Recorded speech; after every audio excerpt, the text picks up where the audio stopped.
Everyone, welcome to ours intellect insight. आज का जो हमारा टॉपिक है वो है गयासुद्दीन की प्रशासनिक और आर्थिक सुधार के बारे में। और ये जो टॉपिक है ये मिडिवल हिस्ट्री के अंडर आता है, उसी का एक पार्ट है। और हिस्ट्री के एग्ज़ाम में क्वेश्चंस पूछे जाते हैं जो सेकेंड ईयर के स्टूडेंट हैं और जो थर्ड सेमेस्टर में हैं। तो ये पूछे जाते हैं कि गयासुद्दीन के प्रशासनिक व आर्थिक सुधार क्या है। शॉर्ट नोट्स में ये क्वेश्चन पूछा जाता है, हो सकता है लॉन्ग में भी पूछ दे। तो जो ये गयासुद्दीन तुगलक है, इन्होंने ही तुगलक वंश की नींव डाली थी। कब? 1320 ईस्वी में। और ये जो तुगलक वंश है ये 1320 से लेके ये जो तुगलक वंश है ये कब से कब तक का था? 1320 से 1398 तक। कहीं कहीं पे आपको इसका जो टाइम पीरियड है 1320 से लेके 1413 या फिर 1414, ये दोनों देखने को मिल जाएंगे। तो आप कंफ्यूज नहीं होना, ठीक है। वैसे लास्ट जो चला था इसका टाइम वो 1398 में, जो लास्ट इसके जो शासक थे तुगलक वंश की उसकी डेथ हो गई थी 1398 में। अब हम बात करते हैं कि जो तुगलक वंश के पहले शासक थे जिन्होंने तुगलक वंश की नींव डाली थी वो कौन थे? तो वो थे गाजी मलिक, या फिर आप कह सकते हो तुगलक गाजी। अगर हम बात करें तुगलक वंश की नींव किसने रखी थी, तो देखो 5 सितंबर 1320 में क्या हुआ? खुसरो खान। कौन? खुसरो खां। खुसरो खां को हरा के जो गाजी मलिक हैं, या फिर आप कह सकते हो तुगलक गाजी, इन्हीं को गयासुद्दीन तुगलक के नाम से जानते हैं। तो इन्होंने किसको हराया? खुसरो खां को 5 सितंबर 1320 को इन्होंने हरा दिया। और उसके बाद इसके 3 दिन बाद, कब? 8 सितंबर 1320 ईस्वी को इन्होंने दिल्ली के सिंहासन को संभाल लिया, यानी कि ये दिल्ली के सिंहासन पर बैठ गए और इन्होंने ही तुगलक वंश की स्थापना की। इसलिए इनको तुगलक वंश का संस्थापक भी कहा जाता है। किसे कहा जाता है? तुगलक गाजी को। और इन्हीं का नाम है गयासुद्दीन तुगलक, ठीक है। तो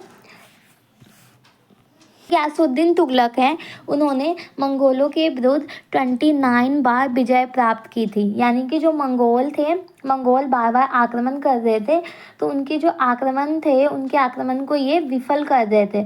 तो कितने बार? 29 बार इन्होंने विफल कर दिया और ये खुद विजय हो गए। और जो अमीर खुसरो है उन्होंने 18 बार बताया है कि 18 बार हुआ, जबकि जियाउद्दीन वर्नी है उन्होंने 20 टाइम बोला है। और जो अमीर खुसरो है उन्होंने गाजी मलिक के जो कुशल नेतृत्व है उसका काफ़ी अच्छे से वर्णन भी किया है। गयासुद्दीन प्रांतों में हो रहे जो विद्रोह थे उसको दबाते थे और ऐसी स्थिति में आ गए कि उनके लिए जो दिल्ली की सत्ता थी वो काफ़ी ज़्यादा नज़दीक आ गई। अगर हम अब बात करें गयासुद्दीन के प्रशासनिक और आर्थिक सुधारों की, तो क्या क्या थे?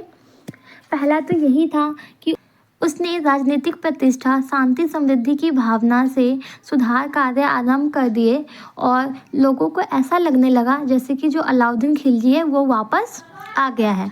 दूसरा क्या था कि सुल्तान ने उन सबसे उस धन की राशि को वापस खजाने में जमा करने को कहा जो खुसरो ने मनमाने ढंग से दिए थे। यानी जो खुसरो ने पैसे दिए थे ना दूसरे लोगों को ऐसे ऐसो आराम करने के लिए, तो उन सब पैसों को बोला गया कि वापस करो और वापस खजाने में इसको भेज दो। फिर उसके बाद गयासुद्दीन अलाउद्दीन खिलजी द्वारा जो लागू की गई भूमि लगान, ये लगान है, जो भूमि लगान और मंडी व्यवस्था थी, जो मंडी समिति थी, तो उसके पक्ष में ये नहीं थे।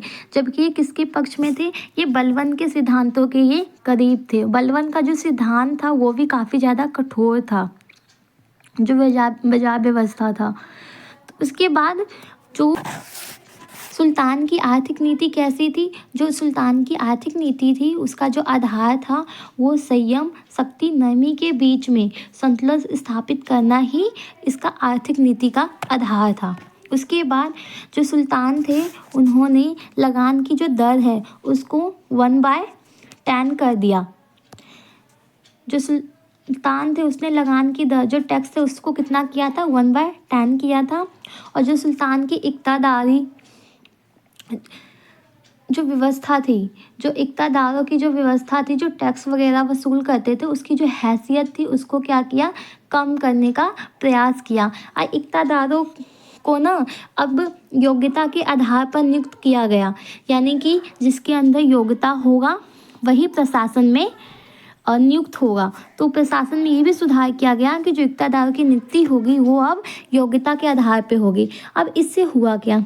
इक़्तिदारों की संख्या में कमी आ गई और जो इक़्तिदार थे उनके मन में ना ये भी डर बैठ गया कि कहीं अब हमसे ज़्यादा जो योग्य हो उसको ले लेंगे, कहीं आ ना जा कोई हमसे भी ज़्यादा योग्यता वाले लोग कहीं उसको ले लेंगे, फिर हमारा क्या होगा। मतलब इस तरीके से ना लोगों में ना जो इक़्तिदार लोग थे उनके मन में थोड़ा सा डर आने लग गया था कि कोई हमसे भी ज़्यादा योग्यता वाले व्यक्ति ना आ जाए।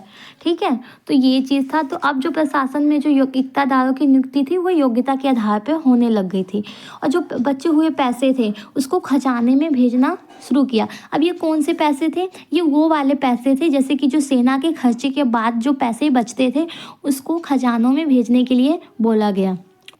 जो गयासुद्दीन तुगलक थे वो सैनिकों से अपने बेटे की तरह प्यार करते थे। तो ये जो था ये इनके आर्थिक व प्रशासनिक सुधारों के पॉइंट्स थे। और इसके साथ ही जो सुल्तान थे, जो गयासुद्दीन तुगलक थे, उन्होंने जिंदा रहते हुए ही अपना उत्तराधिकारी घोषित कर दिया। किसको? जोना खान को। जोना खान को उन्होंने अपने जिंदा रहते ही उत्तराधिकारी घोषित कर दिया। फिर उसके बाद अगर हम इनके मृत्यु की बात करें कि इनका मृत्यु जो था वो कैसे हुआ, कब हुआ, तो 1325 में। कब? 1325 ईस्वी में इनकी मृत्यु हो जाती है। कैसे होती है? तो जब ये बंगाल के अभियान से जब ये लौट रहे होते हैं तुगलकाबाद, ये जो तुगलकाबाद है वो गयासुद्दीन तुगलक ने ही बनवाया था, तुगलकाबाद। तो जब ये यहीं पे आ रहे होते हैं तो इससे ना 8 किलोमीटर की दूरी पर एक जगह है अफ़गानपुर। अफ़गानपुर। तो अफ़गानपुर में जो इनका जो लड़का होता है वो जूना खां, उन्होंने ना लकड़ी के जो महल होते हैं वो बनवाए होते हैं। तो जैसे ही उस लकड़ी के महल में ये एंट्री करते हैं तो जो महल होता है वो गिर जाता है और फिर उसके बाद उसमें दबकर उनकी 1325 में मृत्यु हो जाती है। जैसे ही 1325 में उसकी मृत्यु होती है तो जूना खां या फिर जोना खां, दोनों सेम ही नेम है, सेम ही व्यक्ति है। ये मोहम्मद बिन तुगलक के नाम से दिल्ली की गद्दी पे बैठ जाते हो और फिर वो संभाल लेते हैं दिल्ली की सत्ता को। ठीक है, तो इस तरीके से इनकी मृत्यु होती है और जो मोहम्मद बिन तुगलक है ना वो जोना खान का ही नाम है। आई होप आपको ये क्लियर हो गए होंगे कि जो इसके प्रशासनिक व आर्थिक सुधार थे वो कौन कौन से थे। ये पॉइंट्स मैंने आपको बताए हैं, इसी को डिफ़ाइन करके पेपर में लिखना। शॉर्ट नोट्स में आएगा तो आप इसी को लिख देना और अगर थोड़ा सा लॉन्ग में आता है तो इसको थोड़ा सा डिफ़ाइन कर देना। ठीक है, इसकी जो PDF है वो आपको टेलीग्राम चैनल पे मिल जाएंगे। अगर आप हमारे चैनल पर न्यू हो तो चैनल को सब्सक्राइब करना, बेल आइकन को प्रेस करना और दोस्तों के साथ भी वीडियो को शेयर करना। Thank you for watching.